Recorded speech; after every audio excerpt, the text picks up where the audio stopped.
Alright, so hope you are ready for another video. This one covers the end of chapter 15 on soil, and we are going to focus, you can see here, on first soil problems that can occur, and at the end of the video we're going to talk about conservation techniques that can be used to alleviate these problems. So you can see here the four main soil problems that we're going to talk about. Erosion, depleting nutrients from the soil, making the soil too salty, which is called soil salinization, and then desertification. Okay, so first for soil erosion, this is essentially, when the soil erodes, and basically the soil, the mineral particles within the soil are removed from the land that it's on, and this can happen because it's either blown away in the wind, if it's really dry after a drought or something, or water can wash it away. And why is this a problem? Well, soil is the actual structure within which plants need to grow. So if you lose that, the plants aren't going to be able to grow very easily if there's not enough to kind of sink their roots into. And also when you lose that soil, you're also losing the nutrients that are bound within it. So that can be a problem. And an example of how this can happen was in the American Dust Bowl, which is the next slide.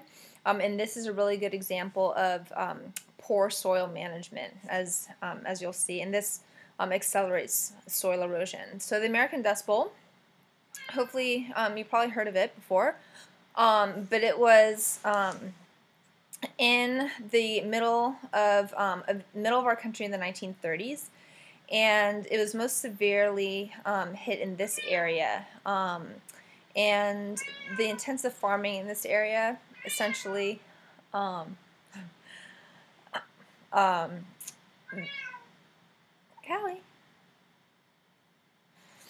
Excuse my cat, sorry.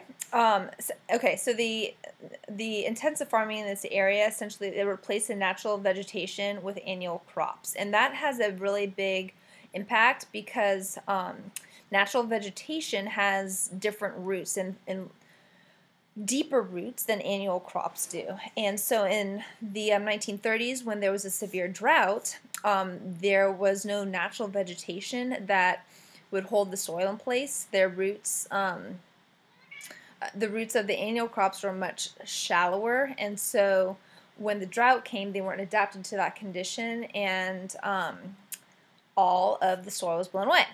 So you had this drought, there was a lot of dry soil, and then without it being bound by the roots, you had these huge wind storms where the soil was just literally blown away. And I'm going to show a little bit of documentary of this in class, I hope. And farmers went bankrupt. It was bad. Okay, so the next one, next soil problem is mineral and nutrient depletion. And as I mentioned in class briefly last week, the normal kind of cycle of nutrient cycling and replacement when plants are grown and then decompose into the soil and return the nutrients, you don't get that when you're farming, because you grow a plant, they absorb all the nutrients, and then if you remove that plant from the area, you're basically taking all of the minerals from that area instead of returning it to the soil when it decomposes. So this means that you then have to use fertilizers to replace those minerals, and you get in a kind of a vicious cycle when you keep taking away the nutrients when you take away the plants. So that's why fertilizers are needed so much. Okay, so the third one is soil salinization, and this is basically just the gradual accumulation of salt in the soil. And it's usually because you are not watering it correctly. You might be watering it too much or at the wrong time of day. And this usually happens in really arid or dry areas. And as we mentioned before with the aerosols, the precipitation that does fall evaporates very quickly, and this leaves salts behind. And you can imagine, as you can see in this picture, if this is done over and over and over again, without kind of having there's some irrigation techniques where the the water can go directly into the soil, so it doesn't evaporate and leave the salts behind. And this is a problem because if you get a soil that's too salty, plants won't be able to grow as well. And yeah, it gets toxic for plants. All right, so last problem that we're going to cover is desertification. And this, I'm just showing these couple pictures, so you can see these lands are kind of, the way you can remember is like turning a land essentially into a desert. So the once fertile land basically is because you have harvested all of the nutrients out of it. It may have never really had that much water, and you've brought all this irrigation and aqueducts into it, and maybe that source has run out. Various reasons, but essentially this farmland will eventually not become productive if you stop using either water or fertilizers to keep it fertile. So it's usually human-induced, and changes in climate, whether it's a drought or something like in the American Dust Bowl, it's going to kind of accelerate the process of desertification. Okay, so are there any ways to fix all this? Yes.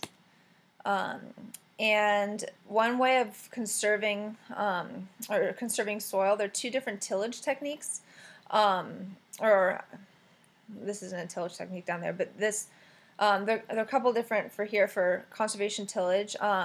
You can either do something that's kind of minimum tillage. So tillage is, when you break up the soil and kind of plow the land in order to plant more crops. And conservation tillage is when you take these residues, so basically the kind of leftover plant material from the crops from the previous year, you leave them in the soil and kind of plow them into it.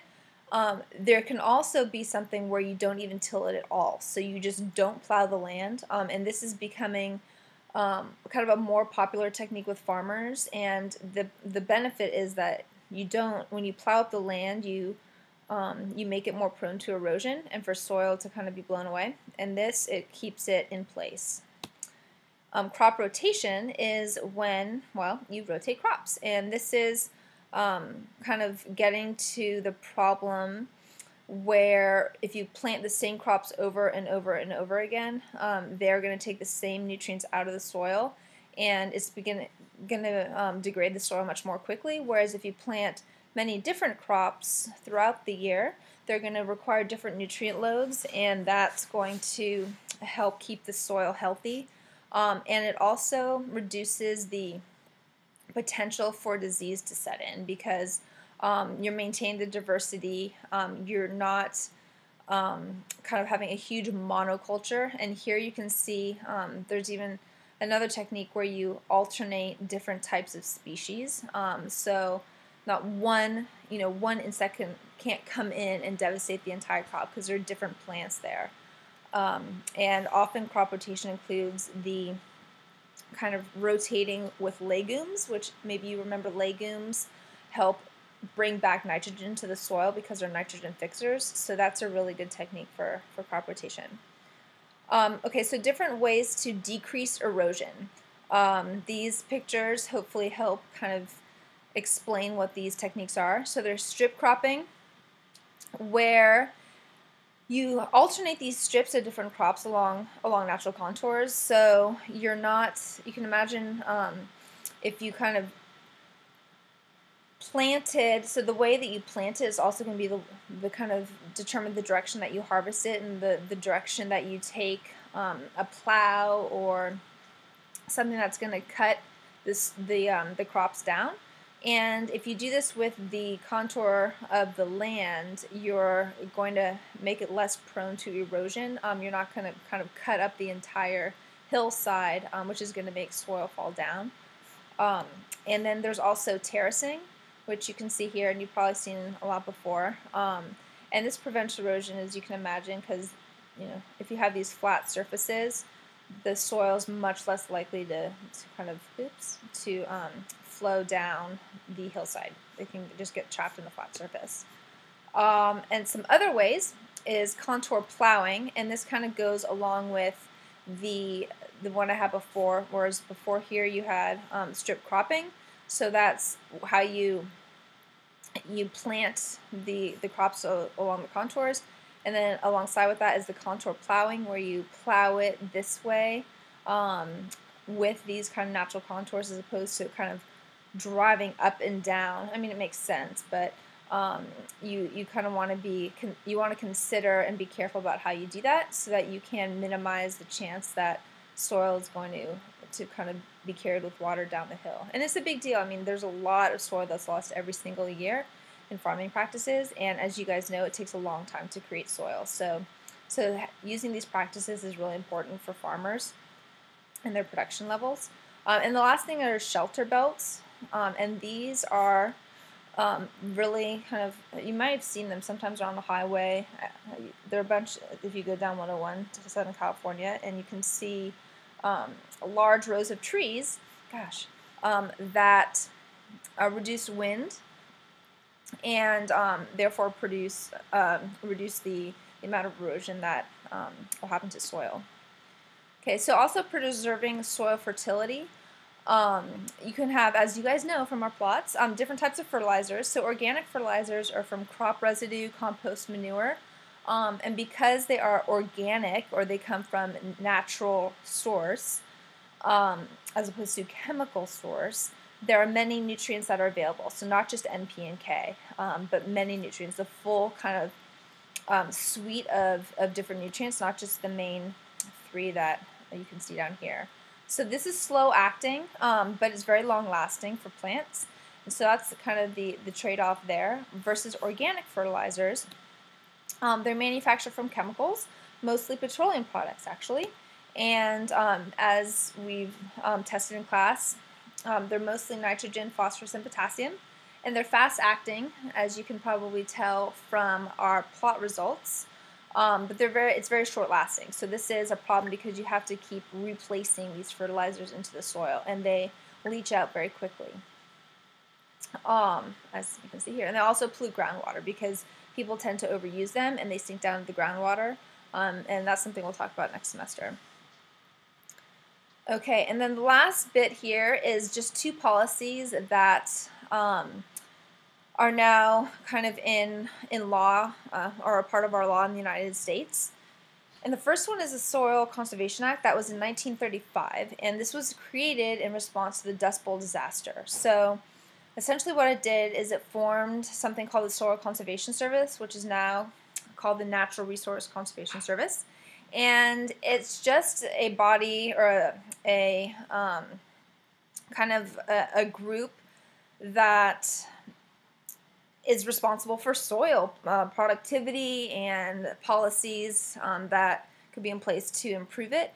And it's a part of our federal government that looks and is concerned about soil productivity and if it's ever damaged. So that was a really important thing because it basically said, you know what, soil is important and we have to have kind of some infrastructure in place to care for it.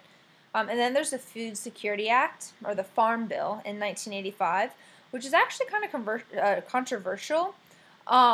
It first required farmers that had soil that was eroding a lot to change their farming practices. That wasn't the kind of the controversial part. It was more this second part where they paid farmers to stop farming in highly erodible lands. So if you're a farmer and you're in an area where it's eroding a lot, they were paid to stop farming there. And this became a problem actually because some farmers would start farming in places that were undesirable and that would erode, and then just in order to be paid to stop. So it kind of, it's not so much anymore, but it does kind of motivate people to do the wrong thing, to be paid to do the right thing.